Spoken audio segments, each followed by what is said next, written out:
لیکن یہاں یہ بتایا کہ نکاح نہیں پڑھائیں گے. ہاں مجھے جب پتہ چلا کہ یہ دیوبندی امام کے پیچھے نماز پڑھتے ہیں تو میں نے اعتقاد کر لیا کہ میں نکاح نہیں پڑھاؤں گا. ابھی یہاں تم نے فون کیا کہ یہاں آ کر کے تحقیق کرو. پہلے تمہارے ہاتھ ہتھیا میں مراد گئی تھی کل تو وہاں نکاح پڑھایا گیا, وہاں کوئی تحقیق نہیں ہوئی. لیکن وہ اپنے لوگ وہ الگ لوگ ہیں, میں اپنے اعتقاد کے حساب سے میں اپنی الگ تحقیق کروں گا. کیوں؟ اس لیے کہ میری ذمہ داری بنتی ہے, کیونکہ مجھے اپنے ایمان کی بھی حفاظت کرنی ہے. اگر آپ دیوبندی امام کو امام ماننے کے بعد نماز پڑھتے رہے اور میں نے آپ کا نکاح پڑھا دیا تو میں بھی ایمان سے خارج ہو جاؤں گا. اس وجہ سے پہلے میری کچھ شرطیں ہیں, ان شرطوں کو قبول کریں گے, اس کے بعد میں نکاح پڑھانے کی. ٹھیک ہے بھائی, سب سے میری بات ہو چکی ہے. یہ بھائی یہاں پر موجود ہیں, ان سے میں بات کروں گا اور یہ میری بات پر لبیک کہیں گے تو انشاءاللہ میں نکاح پڑھا دوں. توبہ کریں گے سب کے سامنے, کیونکہ دیکھو میں گناہ کروں یا آپ گناہ کریں, اگر لوگوں کے سامنے توبہ کریں گے تو وہ لوگ ہمارے اوپر شاہد ہو جاتے ہیں, گواہ بن جاتے ہیں کہ انہوں نے ہمارے سامنے توبہ کی. اب اگر اس کے بعد میں تم پیچھے جانے کے بعد اس کی خلاف ورزی کرنے لگے تو یہ آپ کے مسلمان ہونے کی پہچان ہے. مسلمان ہونے کی پہچان یہی ہے جو وعدہ کرو اس وعدے پہ قائم. یہ میرے نبی نے ہمیں ایک سبق دیا ہے اور نبی کے سبق کو لے کر کے ہم اپنی زندگی کو آگے بڑھاتے ہیں. اس لیے جو بھی وعدہ کرو آپ اپنے وعدے پر قائم رہو. انشاءاللہ میں بھی دعا کروں گا کہ اللہ آپ کی زندگی میں بہار عطا فرمائے. لیکن ضروری ہے کہ اپنے عقیدے کی حفاظت کرو, اپنے ایمان کی حفاظت کرو, اپنے اعتقاد کی حفاظت کرو. کسی کے ورگلانے میں, کسی کے بہکاوے میں آ کر کے آپ اپنے ایمان کا کیوں سودا کرتے ہو؟ سودا کرنے کی ضرورت نہیں, آپ کا ایمان بڑا قیمتی ہے, اس لیے ایمان کی حفاظت کرنا ضروری ہے. میں اب یہاں بیٹھ کر کے کچھ باتیں آپ کے سامنے پیش کروں گا, اس پر آپ کو لبیک کہنا ہے اور میری بات پر آپ کو آمین کہہ کر کے اپنی توبہ کو اللہ کی بارگاہ میں باب اجابت تک پہنچانا ہے. خدا کی ذات سے امید ہے کہ اللہ آپ کی توبہ کو ضرور قبول کرے. میں توبہ کرانے کے لیے جا رہا ہوں, سب لوگ یہاں پر موجود ہیں, ان لوگوں پر شاہد بنیں, ان لوگوں پر گواہ بنیں.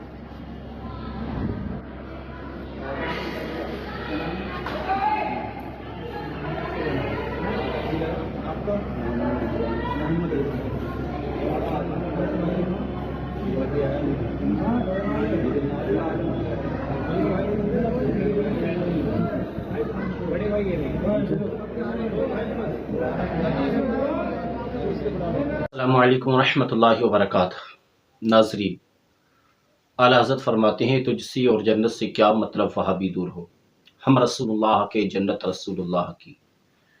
دیو تجھ سے خوش ہے تو ہم کیا کریں, ہم سے ہے راضی خدا پھر تجھ کو کیا. یہ ویڈیو جو سوشل میڈیا پر بڑی تیزی کے ساتھ وائرل, اور اس کے نیچے جو کمنٹس کی ایک باڑ آئی وہ یہ کہ ہر کمنٹس کرنے والا امام صاحب کو گالیاں دے رہا ہے. گالی دینے کا ریزن یہ کہ امام صاحب نے صاف انکار کر دیا کہ میں نکاح نہیں پڑھاؤں گا جب تک کہ آپ توبہ نہیں کر لیتے. کن سے توبہ؟ کیونکہ جو دلہا ہے وہ وہابیوں کے پیچھے یعنی دیوبندیوں کے پیچھے نماز ادا کرتا ہے. نماز ادا کرنے والا جس کے پیچھے نماز ادا کر رہا ہے اس کو ایمان والا سمجھ کر نماز پڑھتا ہے. وہابی اور دیابنا کے جو عقائد ہیں وہ عقائد کفریہ ہیں. ان کے عقیدے میں, ان کے کفر میں شک کرنے والا بھی کافر ہے. کیوں؟ کیونکہ وہابیوں نے اپنی کتابوں کے اندر نبی کریم صلی اللہ علیہ وسلم اور آقا کریم صلی اللہ علیہ وسلم کے صحابہ اہل بیت اطہار کی شان میں جو گستاخیاں بکی ہیں وہ ناقابل برداشت ہیں, جن کی بنا پر یہ لوگ جو ہے اپنے ایمان سے ہاتھ دھو بیٹھے اور کفر کی دہلیز پر جا گرے.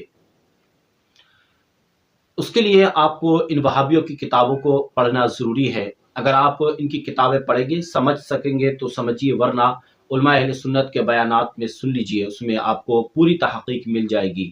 المختصر یوں سمجھے وہابیوں کی سب سے بڑی کتاب جو ہندوستان کے اندر سب سے پہلے لکھی گئی, جب ابن عبد الوہاب نجدی نے سعودی کے اندر کتاب لکھی تھی جس کا نام رکھا تھا کتاب التوحید. اس کتاب التوحید کو جب ہندوستان کے اندر اسماعیل دہلوی نے اس کا اردو ٹرانسلیٹ کیا اور اس کتاب کا نام رکھا تقویت الایمان. اسی تقویت الایمان کے اندر نبی کریم صلی اللہ علیہ وسلم کے علم غیب کو جانور اور شیاطین سے جو ہے تشبیہ دی گئی, یہاں تک کہ اسی کتاب کے اندر لکھا گیا کہ جس کا نام محمد یا علی ہے وہ مر کر مٹی میں مل گیا۔ اسی کتاب کے اندر نبی کریم صلی اللہ علیہ وسلم کے علم غیب کے بارے میں لکھا گیا کہ جتنا علم نبی کو ہے اتنا تو جانور، پاگل، مجنوں، دیوانے کو بھی ہے، معاذ اللہ رب العالمین۔ یہاں تک لکھا گیا کہ جتنی تعظیم بڑے بھائی کی کرنی ہے اتنی ہی تعظیم نبی کی جائے۔ نبی کریم صلی اللہ علیہ وسلم کے آخری نبی ہونے پر ان وہابیوں نے ڈاکہ ڈالا۔ تو یہ اپنی عقائد سے اور اپنی نظریات کے اعتبار سے قرآن و حدیث کے مطابق نبی کریم صلی اللہ علیہ وسلم کی شان میں گستاخی کرنے کے بعد اسلام سے خارج ہوئے، اور اس کے بعد ان کے اوپر ایک نہیں دو نہیں سینکڑوں حرمین شریفین کے علماء اہل سنت نے ایک جو ہے کتاب کی شکل میں، جس کو اعلیٰ حضرت نے حسام الحرمین کتاب کی جو ہے شکل دی ہے، اور کتاب کا نام بھی حسام الحرمین ہے۔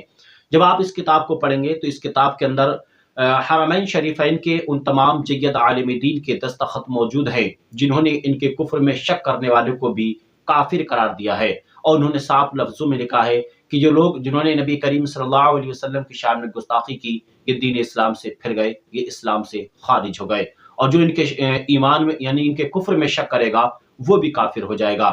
اس لیے ہم کہتے ہیں کہ وہابی دیابنا یہ نبی کریم صلی اللہ علیہ وسلم کے گستاخ ہیں۔ یہاں تک کہ مولوی اسماعیل دہلوی نے ایک روزہ ابکار جو ایک اخبار نکلا کرتا تھا اس کے اندر اس کا ایک بیان بھی چھپا جس میں یہاں تک لکھا گیا کہ معاذ اللہ، اللہ تبارک و تعالی جھوٹ بھی بول سکتا ہے۔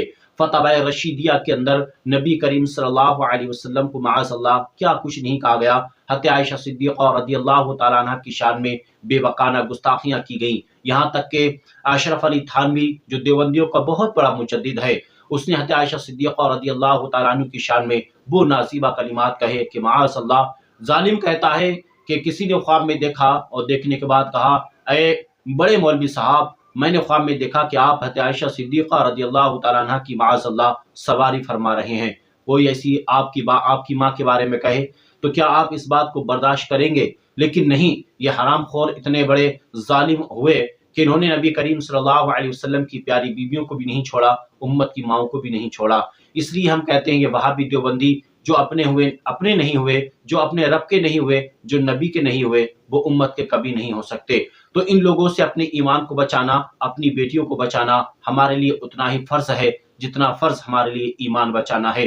وہابی دیابنا کے ساتھ میں اپنی بیٹیوں کا نکاح کرنا، ان کے ساتھ میں شادی کرنا، وہ نکاح نہیں کہلائے گا بلکہ وہ زنا کہلائے گا کہ آپ اپنی بیٹی سے کسی دوسرے کو دے کر زنا کروا رہے ہیں۔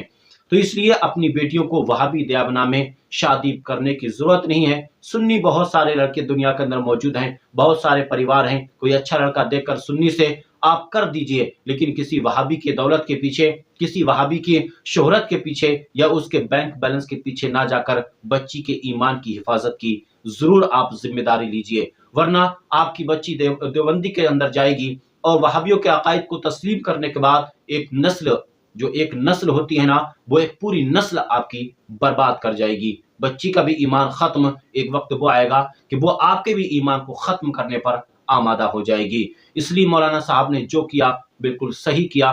گالی دینے والوں کو کم از کم اتنا تو سوچنا چاہیے کہ وہ جس کے بارے میں بول رہے ہیں وہ ایک پڑھا لکھا شخص ہے، اور ہم جو کہہ رہے ہیں ہم نے کتابوں کا مطالعہ نہیں کیا ہے۔ وہابیوں کے عقائد کو دیکھنے کے لیے آپ علامہ ارشد القادری رحمۃ اللہ علیہ کی کتاب جس کو زیر و زبر کہتے ہیں، اور دوسری کتاب جس کا نام لال زار ہے، ایک بار پڑھ لیجئے، ان وہابیوں کی حقیقت آپ کے سامنے آ جائے گی۔ تو یہ ویڈیو کو آپ اپنے یار دوستوں میں شیئر کیجئے، چینل پر پہلی مرتبہ تشریف لائے ہیں سبسکرائب کر لیجئے۔ السلام علیکم ورحمۃ اللہ وبرکاتہ۔